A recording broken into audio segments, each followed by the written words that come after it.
जय गुरुदेव। शक्तिपात कुंडलिनी महायोग पार्ट 6 से आगे। शक्ति उद्बोधन के पश्चात क्या? शक्ति उद्बोधन का प्रथम दृष्टा भाव का उदय हो जाना है। तब साधना के समय शिष्य को ऐसी अनुभूति आरंभ हो जाती है कि शक्ति उससे भिन्न है। अब तक वह जो कुछ भी साधना उपासना करता रहा था, सबको अपनी मानकर अहंकार युक्त था। वह उसे अभिमान रहित क्रियाओं की अनुभूति होने लगती है। अब उसे अभिमान रहित क्रियाओं की अनुभूति होने लगती है। शक्ति की भिन्नता के अनुभव हुए बिना कर्ता भाव विलीन होना आरंभ नहीं होता। कर्तापन के अभावनात्मक अभवनात्मक भाव की भावना भी अभिमान ही है। जब तक प्रत्यक्ष अनुभव नहीं होता कि करने वाली शक्ति मेरे से भिन्न है, तब तक कर्ता भाव बना रहता है। मिथ्या दृष्टा भाव कर्ता भाव के अभिमान को उल्टा और अधिक बढ़ाने का ही कारण होता है। महायोग सिद्धि। मंत्र, हठ, लय तथा राज 4 प्रकार के योग माने गए हैं। ततो महायोग सिद्धि। शक्ति जागृत होने पर महायोग सिद्ध हो जाता है। सिद्ध का अर्थ है स्वाभाविक, अपने स्वभाव, चित्त, स्थिति तथा संस्कारों के अनुरूप घटित होने वाला अन्यास योग, जिसमें चारों योगों का एक ही योग में समावेश हो जाता है, जिसे सिद्ध महायोग, सिद्ध उपाय या स्वयं सिद्ध साधन कहा जाता है। योग दर्शन में इसी को ईश्वर प्रणिधान तथा नारद भक्ति सूत्र में परम प्रेम रूपा शक्ति भक्ति कहा गया है। भगवद गीता में इसे ही पराभक्ति अथवा राजविद्या, राजगुह नामकरण किया गया है। तंत्र का अंत योग भी यही है तथा मंत्र शास्त्र में इसे ही मंत्र चैतन्य कहा गया है। तब चेतना पृथक चेतना का रूप धारण कर आत्मा विमुखी अंतर यात्रा आरंभ कर देती है।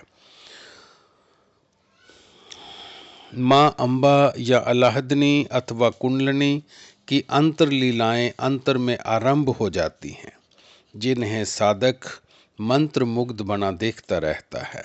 इन लीलाओं को देखकर कभी चकित रह जाता है, कभी भयभीत हो जाता है, तो कभी लज्जा, घृणा, भीप्त श्रृंगार अथवा शांत भाव आदि पैदा हो जाते हैं।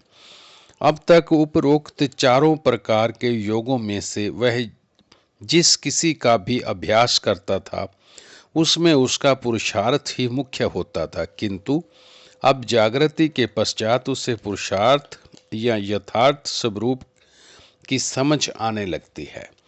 अब तक वह प्रयत्न करने को ही पुरुषार्थ मानता था, किंतु कर्तव्याभिमान प्रयत्न का तो संस्कार संचय होने लगता है। जब स्वत सिद्ध साधन आरंभ होता है तो ये स्पष्ट होने लगता है कि समर्पण ही पुरुषार्थ है। अपनी इच्छा या प्रयत्न का हस्तक्षेप भाव को शिथिल कर देता है। शक्ति जागृत करने के 2 उपाय योग दर्शन में कहे गए हैं।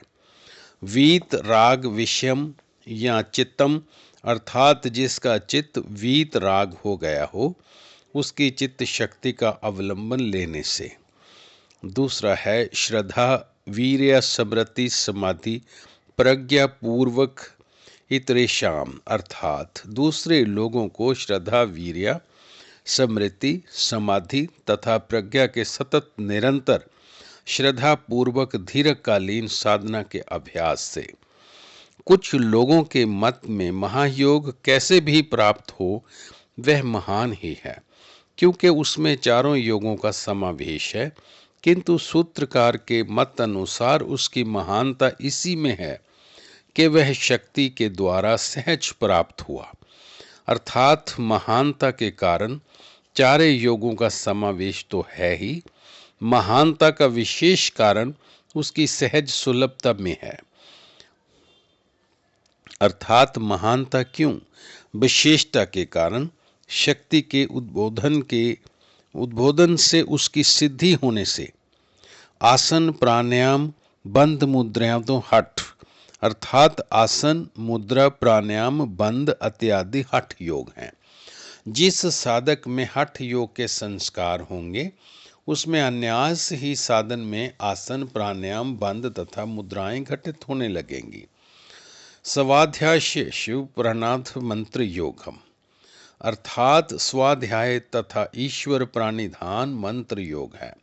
मंत्र जप अनायास ही होने लगता है, कभी बोलकर, कभी मन ही मन तो कभी अजप अजाप। चित्तय लीना लय, चित्त लीन होने पर लय योग होता है। मन स्वयं ही एकाग्रता के संस्कार उदय होने पर किसी मंत्र, दृश्य, प्रकाश, नाद या भगवत विग्रह के अनायास से लीन हो जाता है। मन किसी विशेष पर भी लीन हो सकता है तथा निर्विषय भी। इसके ऊपर सहस्त्रार में राजयोग होता है। शक्ति अपनी क्रियाशीलता से ऊपर बढ़ती हुई जब आज्ञा चक्र को पार कर जाती है तो राजयोग होता है। यह स्थिति विश्व में भी आ जाती है।